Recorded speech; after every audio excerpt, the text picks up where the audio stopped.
यहां एक सदस्य ने तो कह दिया, एक सदस्य ने कह दिया माइनॉरिटी इस कानून को स्वीकार नहीं करेगी।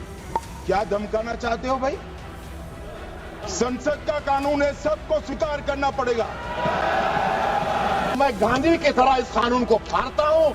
ये अनकॉन्स्टिट्यूशनल है सर। इस देश में झगड़े पैदा करने का काम बीजेपी करना चाहती है। तो देश के दुश्मन नहीं, हम इस देश में नौकर भी नहीं हैं, हम इस देश के मालिक हैं। सर देखे असंवैधानिक काम तो उन्होंने किया है जो बिल फाड़ने का काम किया। आज मैं पूछना चाहता हूं, आज किस लिए बिल था? बेट द्वारका के 2 द्वीपों पर दावा ठोक दिया है। क्या भगवान कृष्ण से पहले इस्लाम धर्म आ गया था क्या? भारतीय जनता पार्टी के अंदर मुकाबला चल रहा है कि खराब हिंदू कौन बड़ा है। मैं इस्लामिक देशों का नाम पढ़ूंगा जहां वक्त का वजूद नहीं है, तुर्की में नहीं है, लीबिया में नहीं है, इजिप्ट में नहीं है, सूडान में नहीं है, लेबनान में नहीं है, सीरिया में नहीं है, जॉर्डन में नहीं है, तुनीसिया में नहीं है, इराक में नहीं है। क्या आपको पता है कहां इनकी डबल इंजन की सरकार ने लोगों को रास्ते पे ईद का नमाज भी पढ़ने नहीं दिया? और ये बात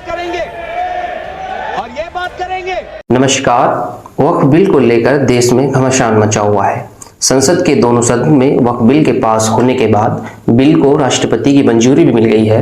राज्यसभा में इस विधेयक को 128 सदस्यों ने पक्ष में और 95 ने विरोध में वोट दिया है। लोकसभा में इसे पहले ही पारित कर लिया गया था, जहां 228 सदस्यों ने इसका समर्थन किया और 232 सदस्यों ने इसका विरोध किया था। फिलहाल यह मामला सुप्रीम कोर्ट पहुंच गया है। तो आज वक्फ और वक्फ बोर्ड के इतिहास को जानेंगे।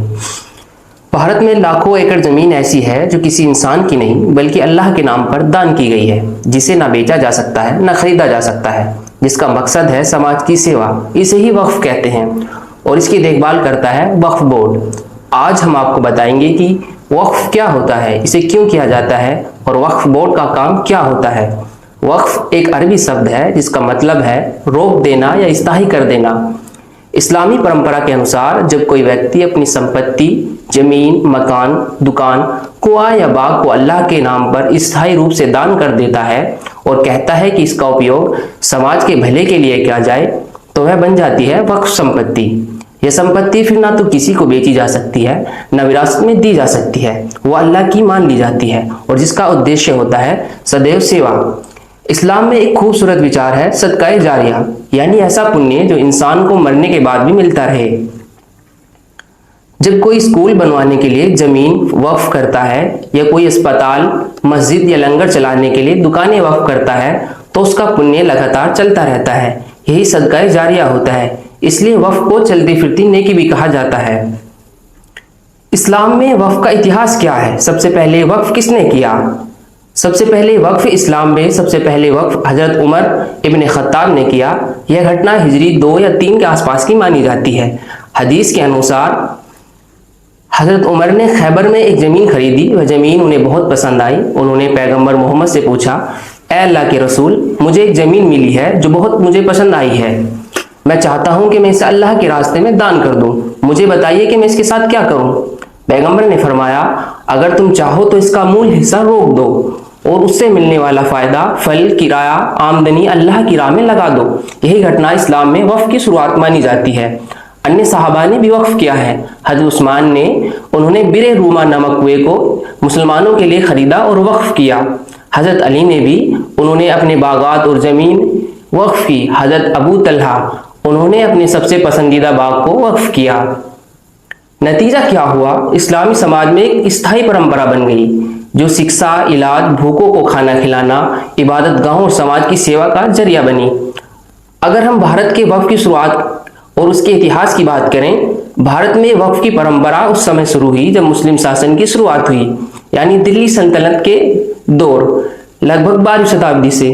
शमसुद्दीन इल्तुतमिश के सुल्तान के समय उन्होंने जमीनें और संपत्तियां वक्फ की, जिनसे मदरसे, मस्जिद और खानकाहें चलती थी। मुगल काल में भी वक्फ का विकास हुआ। मुगल काल में मुगल शासकों ने वक्फ को बहुत बढ़ावा दिया। हुमायूं, अकबर, शाहजहां सभी ने शिक्षा, इबादत गाहों, दरगाहों के लिए वक्फ संपत्तियां दी। कई प्रसिद्ध इमारतों और संस्थानों वक्फ संपत्ति के जरिए संचालित होते थे। उदाहरण के लिए दिल्ली की जामा मस्जिद, अजमेर की ख्वाजा मोइनुद्दीन चिश्ती की दरगाह, लखनऊ और हैदराबाद के मदरसे और इमामबाड़े। अब सवाल आता है कि इन हजारों संपत्तियों की देखभाल कौन करता है? तो जवाब है राज्य वक्फ बोर्ड। भारत में हर राज्य में एक वक्फ बोर्ड होता है जो वक्फ की संपत्तियों का रिकॉर्ड रखता है, उनका रखरखाव करता है और सुनिश्चित करता है कि उनका सही उपयोग हो सके। इसके अलावा 2014 में भारत सरकार ने एक संस्था बनाई, नेशनल वक्फ डेवलपमेंट कॉर्पोरेशन, ताकि वक्फ संपत्तियों का आधुनिक और व्यावसायिक तरीके से विकास हो सके। अंग्रेजों के समय वक्फ की क्या व्यवस्था थी? ब्रिटिश काल में अंग्रेजों ने वक्फ संपत्तियों को नियमित करने के लिए कानून बनाए ताकि उनका दुरुपयोग न हो सके। 1894 में चैरिटेबल एंडोमेंट्स एक्ट आया, लेकिन सही व्यवस्था 1939 में मुस्लिम वक्फ वैलिडेटिंग एक्ट के बाद बनी। आजादी के बाद क्या हुआ? भारत सरकार ने 1954 में सेंट्रल वक्फ काउंसिल की स्थापना की। हर राज्य में स्टेट वक्फ बोर्ड्स बनाए गए। 1995 में नया वक्फ एक्ट आया, जिससे वक्फ संपत्तियों की सुरक्षा और पारदर्शिता बढ़ी।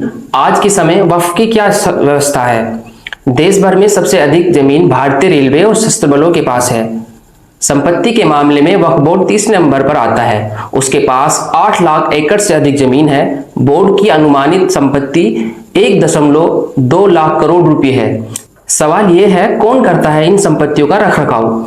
वक्फ संपत्तियों का प्रबंधन वक्फ बोर्ड करते हैं। देश भर में कुल 32 वक्फ बोर्ड हैं। हर राज्य में एक वक्फ बोर्ड होता है। यूपी और बिहार में 2 शिया वक्फ बोर्ड भी हैं।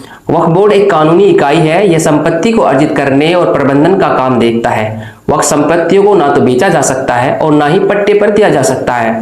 अभी वक्फ बोर्ड में कौन कौन होता है? वक्फ बोर्ड में जो चुनाव होता है, इसमें बुनियादी तौर पर अभी तक वक्फ बोर्ड में अध्यक्ष के अलावा प्रदेश सरकार के सदस्य, मुस्लिम सांसद, विधायक, बार काउंसिल के सदस्य, इस्लामी विद्वान और वक्फ के मुतवल्ली शामिल होते थे। इसमें बार काउंसिलिंग जिनको चुनकर भेजती थी वो सदस्य बनते थे, या मुस्लिम सांसद अपने में से 2 सांसदों का चुनाव करके भेजते थे। ऐसे ही स्टेट में असेंबली से 2 सदस्यों को चुनकर भेजा जाता था। इसमें किसी कम्युनिटी या महिलाओं के लिए कोई शर्त नहीं थी कि सदस्य महिला नहीं होगी या किसी खास समुदाय से लोगों का चुनाव होगा। अब बात करते हैं वक्फ कानूनों का विकास कैसे हुआ। मुसलमान वक्फ अधिनियम 1923। यह अधिनियम वक्फ संपत्तियों की व्यवस्था और उनके रिकॉर्ड की देखरेख के लिए प्रारंभिक कानूनी ढांचा प्रदान करता था। वक्फ अधिनियम 1954। इस अधिनियम ने राज्य वक्फ बोर्डों की स्थापना की, जिससे वक्फ संपत्तियों को बेहतर प्रशासन और नियंत्रण की व्यवस्था की गई। वक्फ अधिनियम 1995। यह अधिनियम वक्फ संपत्तियों के प्रबंधन के लिए एक व्यापक कानूनी ढांचा प्रदान करता है। इसमें केंद्रीय वक्फ परिषद और राज्य वक्फ बोर्डों की भूमिका, वक्फ संपत्तियों की देखरेख और वक्फ ट्रिब्यूनल की स्थापना जैसी व्यवस्थाएं शामिल हैं। वक्फ संशोधन अधिनियम 2013। इस संशोधन के माध्यम से 3 सदस्यीय वक्फ ट्रिब्यूनलों की स्थापना, राज्य वक्फ बोर्डों में 2 महिलाओं सदस्यों की अनिवार्यता, वक्फ संपत्तियों की बिक्री या उपहार पर प्रतिबंध और लीज अवधि को 3 वर्ष से बढ़ाकर 30 वर्ष करना जैसे महत्वपूर्ण परिवर्तन किए गए। नए बिल में जो कुछ बदलाव किए गए हैं, नए वक्फ कानून का मुख्य उद्देश्य वक्फ संपत्तियों का दुरुपयोग, पक्षपात और अतिक्रमण को रोकना है। सरकार का कहना है कि यह कानून मुस्लिम विरोधी नहीं है, बल्कि इसका उद्देश्य वक्फ संपत्तियों को सही प्रबंधन और संरक्षण देना और सुनिश्चित करना है। गैर मुस्लिमों को वक्फ बोर्ड में शामिल करना अनिवार्य हो गया है। एक बड़ा बदलाव यह आएगा कि गैर मुस्लिमों को वक्फ बोर्ड में शामिल करना जरूरी होगा। वक्फ बोर्ड में 2 महिलाओं के साथ दूसरे धर्म से जुड़े 2 लोग शामिल होंगे। वक्फ बोर्ड में नियुक्त किए गए सांसद और पूर्व जजों का भी मुस्लिम होना जरूरी नहीं होगा। सरकार के मुताबिक इस प्रावधान से वक्फ में पिछड़े और गरीब मुसलमानों को भी जगह मिलेगी। केंद्र सरकार में अल्पसंख्यक मामलों के मंत्री किरण रिजिजू और केंद्रीय गृह मंत्री अमित शाह ने दोनों सदनों में कहा है कि इस विधेयक से मुस्लिम समुदाय को कोई नुकसान नहीं होगा, बल्कि करोड़ों गरीब मुस्लिम महिलाओं और बच्चों को लाभ मिलेगा। राज्य वक्फ बोर्डों में कम से कम 2 गैर मुस्लिम सदस्यों के प्रावधान पर विरोधों को खारिज करते हुए उन्होंने कहा है कि 11 सदस्यीय बोर्ड में गैर मुस्लिम सदस्यों की संख्या 3 से अधिक नहीं होगी। इस प्रकार बहुमत मुसलमानों के पास ही होगा। सिविल कोर्ट में या हाई कोर्ट में अपील करना मुमकिन हो गया है। लोकसभा से बिल पास में कहा गया है कि अब डोनेशन में मिली प्रॉपर्टी की वक्फ की होगी। जमीन पर दावा करने वाला ट्रिब्यूनल रेवेन्यू कोर्ट में अपील कर सकेगा। साथ ही सिविल कोर्ट या हाई कोर्ट में अपील हो सकेगी। ट्रिब्यूनल के फैसले को चुनौती दी जा सकेगी। मामले में वक्फ बोर्ड ट्रिब्यूनल के फैसले के खिलाफ 90 दिन में रेवेन्यू कोर्ट में, सिविल कोर्ट और हाई कोर्ट में अपील दायर करने का लोगों के पास अधिकार होगा, जो मौजूदा कानून में नहीं है। वक्फ न्यायाधिकरण अपर जिला मजिस्ट्रेट शामिल होंगे और मुस्लिम कानून विशेषज्ञ के प्रावधान को हटाया गया है। इसमें जिला न्यायालय के न्यायाधीश और एक संयुक्त सचिव शामिल होंगे। न्यायाधिकरण के आदेश के खिलाफ 90 दिनों के भीतर अदालत में भी अपील कर सकेंगे। केंद्र सरकार की शक्तियां। राज्य सरकारें कभी भी वक्फ खातों का ऑडिट कर सकती हैं। केंद्र सरकार को वक्फ पंजीकरण, खातों और लेखा परीक्षा पर नियम बनाने का अधिकार दिया गया है। शिया वक्फ 15% से अधिक होने पर शिया और सुन्नी को अलग अलग वक्फ बोर्ड में होंगे। बोहरा और आगा खानी वक्फ बोर्ड को भी अनुमति दी गई है। सरकार का मानना है कि ये संशोधन वक्फ संपत्तियों के प्रबंधन में सुधार लाएंगे, भ्रष्टाचार को कम करेंगे और पारदर्शिता बढ़ाएंगे। विपक्षी दलों और मुस्लिम संगठनों का तर्क है कि ये विधेयक मुस्लिम समुदाय के अधिकारों का हनन करता है और उनकी संपत्तियों पर सरकारी नियंत्रण बढ़ाता है। सुप्रीम कोर्ट में चुनौती। अप्रैल 2025 में कांग्रेस सांसद मोहम्मद जावेद और AIMI प्रमुख असदुद्दीन ओवैसी ने इस विधेयक को सुप्रीम कोर्ट में चुनौती दी है।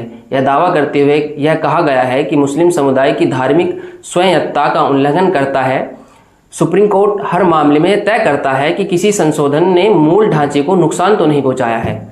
संविधान का मूल ढांचा क्या है? मूल ढांचा, बेसिक स्ट्रक्चर, संविधान के वे आधारभूत तत्व हैं जिन्हें बदला नहीं जा सकता, चाहे संसद संविधान में संशोधन ही क्यों न करे। यानी संसद के पास संविधान बदलने की शक्ति है, लेकिन वह संविधान के मूल ढांचे को नहीं मिटा सकती। इसकी शुरुआत कैसे हुई? केशवानंद भारती बनाम केरल राज्य 1973। इस ऐतिहासिक फैसले में सुप्रीम कोर्ट ने पहली बार कहा, संसद संविधान में संशोधन तो कर सकती है, लेकिन वह संविधान के मूल ढांचे को नष्ट या क्षति नहीं पहुंचा सकती। क्यों जरूरी है यह मूल ढांचा? अगर मूल ढांचे की रक्षा न हो तो कोई भी सरकार संविधान को बदलकर तानाशाही ला सकती है, मौलिक अधिकार छीन सकती है, न्यायपालिका को कमजोर कर सकती है। इसलिए सुप्रीम कोर्ट ने कहा है, संसद संविधान से ऊपर नहीं है, संविधान की आत्मा सुरक्षित रहनी चाहिए। पहले भी कुछ कानूनों को सुप्रीम कोर्ट ने या तो निरस्त किया है या रोक लगा दी है। इलेक्टोरल बॉन्ड 2018 में शुरू की गई इस योजना के तहत राजनीतिक दलों को गुमनाम दान की अनुमति दी गई। 15 फरवरी 2024 को सुप्रीम कोर्ट ने इस योजना को असंवैधानिक घोषित किया, यह कहते हुए कि यह मतदाताओं के सूचना के अधिकार का उल्लंघन करता है और संभावित रूप से पक्षपातपूर्ण लेन देन को बढ़ावा देता है। 3 प्रमुख कृषि कानून भी संसद द्वारा पारित किए गए ऐसे प्रमुख कानूनों में से थे जिनका भारी विरोध हुआ। लाखों किसान सरकार, खासकर पंजाब, हरियाणा और उत्तर प्रदेश से दिल्ली की सीमाओं पर धरने पर बैठ गए। उनका कहना था कि यह कानून कोऑपरेटर्स को फायदा देंगे और MSP न्यूनतम समर्थन मूल्य को कमजोर करेंगे। कृषि कानूनों को सुप्रीम कोर्ट ने सीधे तो रद्द नहीं किया, लेकिन जन आंदोलन और कोर्ट की कार्यवाही के कारण सरकार को उन्हें वापस लेना पड़ा। यह ऐतिहासिक उदाहरण है कि किस तरह संसद द्वारा पास किए गए कानून को जनता और न्यायपालिका के संयुक्त दबाव में बदला जा सकता है। इन उदाहरणों से स्पष्ट है कि संसद द्वारा पारित विधेयकों की न्यायिक समीक्षा के माध्यम से संवैधानिकता की जांच की जा सकती है और यदि आवश्यकता हो तो सुप्रीम कोर्ट उन्हें निरस्त या संशोधित कर सकता है। फिलहाल कोर्ट का जो भी निर्णय होगा वो तो मान्य होगा ही। अब सवाल ये है कि क्या वाकई इस बिल के आने से मुस्लिम समाज का भला होगा? क्या मुस्लिम समाज के लोग इस बिल को उम्मीद की नई किरण मान रहे हैं? अल्पसंख्यक मामले के मंत्री किरण रिजिजू ने इस बिल का नाम उम्मीद यानी unified Waqf management empowerment efficiency and development रखा है। इसमें कुछ लोगों का मानना है कि हिंदुस्तान के 20 करोड़ मुस्लिमों को सरकार के पास अपना देने के लिए कुछ नहीं है जो मुसलमानों की दान की गई संपत्ति से दिया जाएगा, और कैसे मुस्लिम समाज इस सरकार से उम्मीद करे जिस सरकार के रहते हुए आए दिन मुसलमानों को सड़क पर नमाज पढ़ने को लेकर अपमानित किया जाता हो, मुसलमानों के पासपोर्ट और लाइसेंस रद्द करने की बात कही जा रही हो, आए दिन गोरक्षा के नाम पर गरीब मुसलमानों की लिंचिंग की जा रही हो, या कि फिर किसी मुसलमान का किसी मामले में नाम आते ही बुलडोजर से कार्रवाई की जाती हो, सुप्रीम कोर्ट की मनाही के बाद भी की जाती हो। मुसलमानों को क्या खाना है, कब खाना है, दुकानें कब खोलनी है, मुस्लिमों को इबादत गाहों पर हर दिन नए नए दावे किए जाते हैं और सरकार चुप्पी साधे रहती है। उसी सरकार के नए कानून से मुसलमान कैसे उम्मीद करेंगे, ये तो आने वाले वक्त ही बताएगा। नमस्कार।